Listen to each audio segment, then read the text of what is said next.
श्राद्ध विधि। व्यास जी कहते हैं, श्राद्ध दिन के पूर्व दिन समाहित होकर दक्षिण दिशा में जाकर अत्यंत निर्मल जल सहित और दक्षिण की ओर झुके हुए कुशों और जल को लाना चाहिए। दक्षिण की ओर झुके हुए स्निग्ध अन्न के संबंध से रहित अर्थात स्वत्व वाले शुभ लक्षणों वाले पवित्र तथा एकांत स्थान का गोमय से उपलेपन करना चाहिए। नदियों के किनारों, तीर्थों, अपनी भूमि में, पर्वत के शिखरों तथा एकांत स्थानों पर श्राद्ध करने से पितर सदा संतुष्ट रहते हैं। दूसरे की भूमि में पितरों का श्राद्ध नहीं करना चाहिए। यदि मोहवश मनुष्यों के द्वारा ऐसा किया जाता है तो वह कर्म भूमि के स्वामी के द्वारा नष्ट कर दिया जाता है। जंगल, पर्वत, पुण्यतीर्थ, देव मंदिर ये सभी स्थान बिना स्वामी वाले अर्थात सार्वजनिक कहे जाते हैं। इन पर किसी का स्वामित्व नहीं होता। श्राद्ध भूमि में सर्वत्र तिलों को फैलाना चाहिए। तिलों के द्वारा असुरों से उपहत अर्थात आक्रांत श्राद्ध भूमि शुद्ध हो जाती है। तदनंतर अनेक प्रकार से शुद्ध किए गए प्रशस्त अन्न से ऐसे अनेक प्रकार के भोज्य पकवान बनाने चाहिए जो चोष्य, पेय आदि उत्तमोत्तम व्यंजनों से यथाशक्ति समृद्ध हों। तदनंतर मध्याह्न काल व्यतीत होने पर नख और बाल कटाए हुए ब्राह्मणों से मार्ग में मिलकर उन्हें दंत धावन प्रदान करें। वैश्य दैवत्य मंत्र का उच्चारण कर उन्हें उदुम्बर के पात्रों द्वारा अभ्यंजन के लिए उपयोगी तेल, स्नान के लिए जल अलग अलग दें। तदुपरांत उनके स्नान कर लेने पर उठकर हाथ जोड़ते हुए उन्हें क्रमशः पाद्य एवं आचमन देना चाहिए। विश्व देवों के निमित्त जो ब्राह्मण पहले निमंत्रित हैं उन्हें 3 कुश रखकर पूर्वाभिमुख आसन प्रदान करना चाहिए। पीड़ित ब्राह्मणों को दक्षिणांग कुश के ऊपर तिलोदक से प्रोक्षित कर दक्षिणाभिमुख आसन प्रदान करना चाहिए। श्राद्धकर्ता आसन का स्पर्श करते हुए आसद्धम अर्थात बैठिए इस प्रकार कहकर उन पीड़ित ब्राह्मणों को पृथक पृथक आसन पर बिठाए।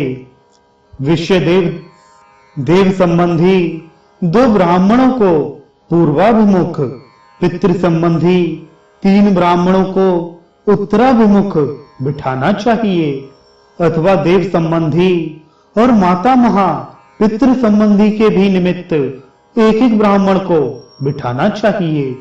श्राद्ध में सत्कार, देश, काल, पवित्रता और ब्राह्मण संपद इन 5 का अधिक विस्तार के कारण नाश होता है, अतः विस्तार की इच्छा नहीं करना चाहिए। विस्तार की अपेक्षा श्रुतशील आदि से संपन्न अनपेक्षित क्षणों से रहित वेद के पारंगत एक ही ब्राह्मण को भोजन कराना उचित है। किसी पात्र में समस्त प्रकृत वस्तुओं अर्थात श्राद्धीय भोज पदार्थों में से उचित मात्रा में भोज्य लेकर देव मंदिर में देवता के उद्देश्य से प्रथम निवेदित करके अन्य कार्य प्रारंभ करना चाहिए। उस श्राद्धीय लवण रहित सिद्ध अन्न को अग्नि में छोड़ना चाहिए अथवा ब्रह्मचारी को देना चाहिए। अतः एक भी श्रेष्ठ विद्वान ब्राह्मण को भोजन कराना चाहिए। श्राद्ध में निमंत्रित ब्राह्मणों के बैठ जाने पर भोजन के निमित्त उपस्थित हुए भिक्षुक अथवा ब्रह्मचारी को भी उनकी इच्छानुसार श्राद्ध में जो यथेष्ट हो वह भोजन कराना चाहिए। जिसके श्राद्ध में अतिथि भोजन नहीं करता उसका श्राद्ध प्रशंसनीय नहीं होता। इसलिए द्विजों को प्रयत्न पूर्वक श्राद्धों में अतिथियों का पूजन करना चाहिए। जो द्विज ब्राह्मण आतिथ्य रहित श्राद्ध में भोजन करते हैं वे कौवे की योनि में जाते हैं और दाता की भी यही गत होती है, इसमें संदेह नहीं। श्राद्ध में हीन अंग वाला पतित, कुष्ठ रोगी, व्रण युक्त, पुक्कस जाति, नास्तिक, कुक्कुट, शूकर तथा कुत्ता ये दूर से ही हटा देने योग्य हैं। विभत्स, अपवित्र, नग्न, मत्त, धूर्त, रजस्वला स्त्री, नीला और कषाय वस्त्र धारण करने वाले तथा पाखंडी का परित्याग करना चाहिए। श्राद्ध में पीड़ित ब्राह्मणों के प्रति जो भी कर्म किया जाता है वह सब वैश्यदेव कर्म के अनंतर करना चाहिए। यथा विधि श्राद्धीय भोजन में बैठे हुए उन सभी ब्राह्मणों को आभूषण, माला, यज्ञ सूत्र, शिरोवेष्टन, धूप, वस्त्र तथा अनुलेपन आदि के द्वारा अलंकृत करना चाहिए। तदनंतर ब्राह्मणों की आज्ञा से उत्तराभिमुख होकर यथाविधि विश्वदेवास इस ऋचा का पाठ कर देवों का आवाहन करना चाहिए। 2 पवित्र कुश ग्रहण कर शन नो देवी यह मंत्र पढ़कर प्रक्षालित पात्र में जल डाले और यवोसित मंत्र से यव अर्थात जौ भी डाले। या देव्या इस मंत्र से ब्राह्मण के हाथ पर अर्घ पात्र का जल छोड़े और यथाशक्ति गंध, माला, धूप तथा दीप आदि प्रदान करे। तदनंतर विद्वान व्यक्ति को अपस्व्यय एवं दक्षिणाभिमुख होकर उशंतस्तत्वा इस ऋचा से पितरों का आवाहन करना चाहिए।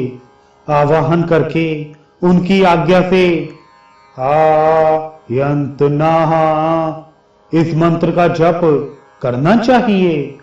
शन नो देवी इस मंत्र से पात्र में जल डाले और तिलोसी इस मंत्र से तिल भी छोड़े।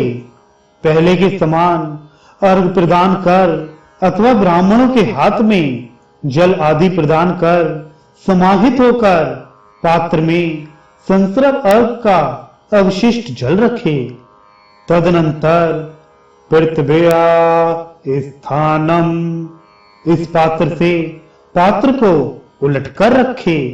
घृत युक्त अन्न लेकर अग्नौ करिष्ये ऐसा पूछे और उन ब्राह्मणों द्वारा कुरुष्वा अर्थात करो ऐसी आज्ञा प्राप्त होने पर सव्य होकर अग्निकरण करे।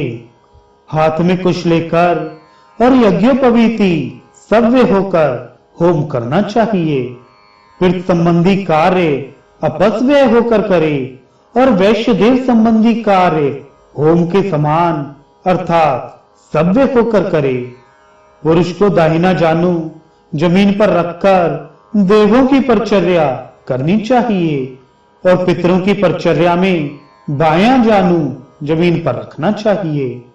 तब सोमाय वे पृथ्मते सौधा नमहा इस मंत्र का उच्चारण कर अग्नये कव्य वाहनाय सौधा ऐसा कहकर हवन करे। अग्नि के अभाव होने पर सावधान चित्त होकर ब्राह्मण के हाथ पर महादेव के समीप अथवा गौशाला में हवनीय द्रव्य रखना चाहिए। तदनंतर उनकी आज्ञा प्राप्त कर दक्षिण दिशा में जाकर भूमि को गोमय से लीपकर उस स्थान में बालू बिछाए।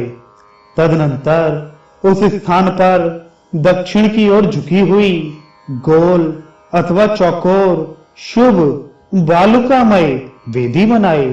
उस वेदी के बीच में एक कुश से 3 रेखा खींचे और उस वेदी पर दक्षिणाग्न कुशों को बिछाकर हवि के बचे हुए अंश से निर्मित 3 पिंड वेदी पर प्रदान करे। पिंड प्रदान करने के अनंतर लेप भाग के अधिकारी पितरों के लिए पिंडाधार कुशों के मूल में उस पिंड शेष से संश्लिष्ट हाथ का प्रोक्षण करे।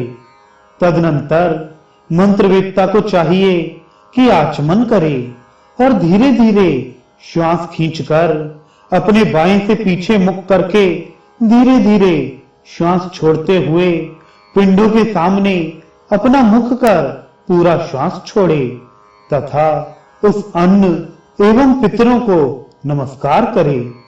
पुनः पिंड के समीप धीरे धीरे अर्धपात्र का शेष जल छोड़े। इसे अग्निजन कहते हैं। तदनंतर सावधानी के साथ रखे हुए उन पिंडों को झुककर क्रमानुसार सूंघे और पाक पात्र में रख दे। पिंडदान से बचा हुआ अन्न ब्राह्मणों को विधि पूर्वक खिलाना चाहिए।